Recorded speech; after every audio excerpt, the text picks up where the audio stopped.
Selamat datang di podcast kita pada kesempatan kali ini, yang dimana kita akan membahas topik yang sangat penting dalam memahami hukum Islam, yaitu metodologi ilmu usul fikih. Nah, saya sebagai host dan di sebelah saya ada narasumber kita. Sebelumnya narasumber boleh memperkenalkan diri terlebih dahulu. Baik, nama saya Burhan Bahaudin Adhari dari Prodi Ilmu Hadis tahun 2024 dengan NIM 53030240010. Nah, di sini narasumber kita akan menjelaskan atau menerangkan apa sih itu ilmu usul fikih. Nah, langsung saja ke segmen pertama. Apa sih itu ilmu usul fikih? Ilmu usul fikih adalah suatu ilmu yang membahas kaidah-kaidah atau cara ataupun metode untuk menggali hukum-hukum syariat dari dalil-dalil rinci. Bisa dikatakan yaitu usul fikih adalah ilmu metodologi dalam kajian fikih. Imam Al-Ghazali mendefinisikan ilmu usul fikih sebagai pengetahuan tentang dalil-dalil syar'i secara global, cara pengambilan hukum dari dalil-dalil tersebut, dan sifat orang yang berijtihad. Ilmu tersebut, ilmu usul fikih tidak membahas hukum-hukum cabang secara langsung, tapi menata cara berpikir dalam menafsirkan Al-Quran, hadis, ijma, dan qiyas, sehingga hukum-hukum yang dihasilkan bisa dipertanggungjawabkan secara ilmiah, syar'i, dan terdapat bukti-bukti kuat dari apa yang telah Allah dan Rasulnya ajarkan. Oke, lanjut untuk segmen kedua. Sebutkan sumber dan dalil untuk agar kita bisa memahami ilmu usul fikih tersebut.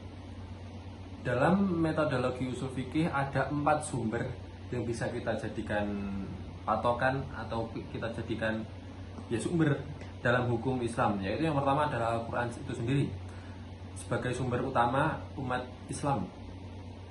Yang kedua adalah sunnah, yaitu segala sabda, perbuatan, persetujuan Nabi Muhammad SAW.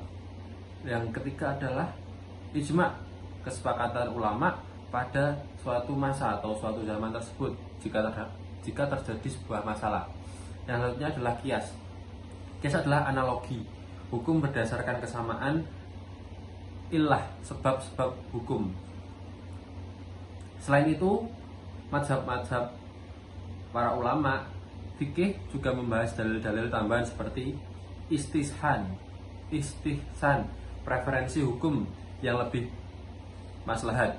Yang kedua adalah maslahah mursalah, kemaslahatan umum yang tidak bertentangan dengan syariat. Yang ketiga adalah urf, kebiasaan masyarakat, dan yang terakhir adalah lainnya.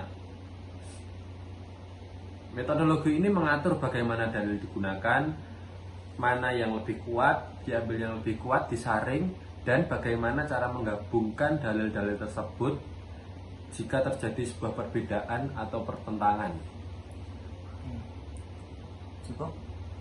Cukup. Lanjut ke segmen yang ketiga. Apa sih prinsip dasar dalam menyusun hukum?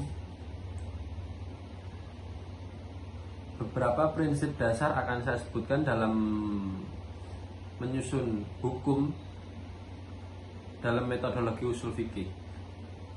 Yaitu yang pertama adalah perintah. Sebuah perintah menunjukkan kewajiban kecuali ada dalil yang lain. Yang kedua adalah larangan menunjukkan keharaman, yaitu sebuah kelarangan yang menunjukkan dalil bahwa dalil tersebut haram kecuali ada dalil indikasi untuk makruh.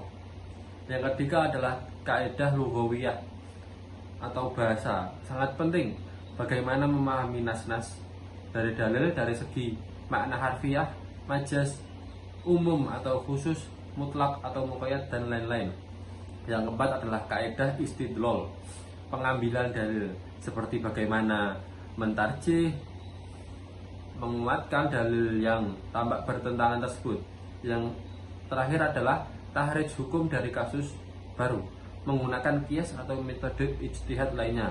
Dengan semua kaidah-kaidah yang saya sebutkan tadi, seorang mujtahid bisa menyimpulkan hukum kaidah terhadap peristiwa baru pada zaman tersebut, seperti transaksi digital atau hukum atau apapun hukum di zaman modern ini. Oke, langsung segmen keempat. Mengapa usul fikih itu sangat relevan di zaman ini? Karena usul fikih di era modern kita menghadapi banyak persoalan baru yang pada masa ini tidak terjadi pada zaman Rasulullah ataupun ulama-ulama sebelumnya.